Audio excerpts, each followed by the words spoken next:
boys stood motionless in the cereal aisle for 45 minutes, just staring.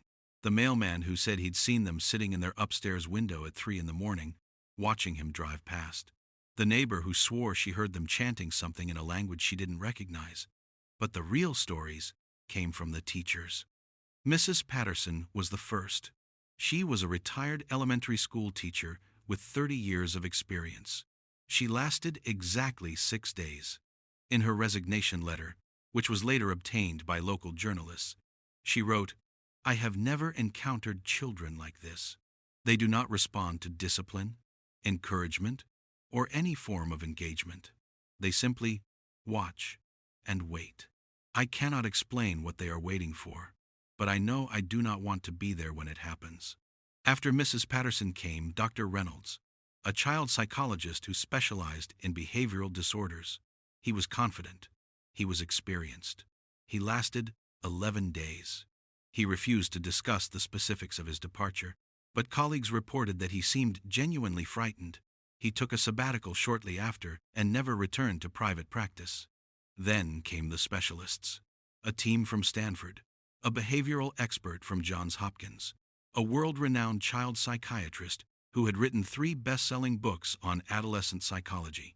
One by one, they came. One by one, they left.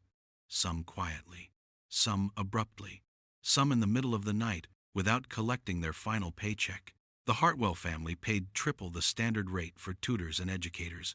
They offered housing, benefits, and bonuses for anyone who could last longer than a month. But no one could. The triplets had become the town's ghost story, whispered about at dinner parties and PTA meetings.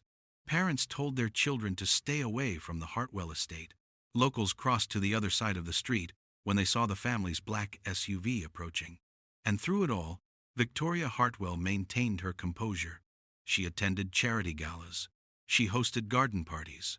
She smiled for photographs and gave interviews about her son's unique educational needs. But if you look closely, you could see something in her eyes.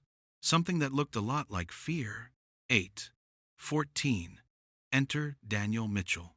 Daniel Mitchell never planned to become a private tutor. After 23 years in the Army, most of it spent in special operations, he had expected to spend his retirement fishing, reading, and slowly coming to terms with the ghosts that followed him home from overseas. His wife had passed away from cancer 2 years before his discharge. His only daughter had moved to Portland and started a family of her own. For the first time in his life, Daniel was alone, and he wasn't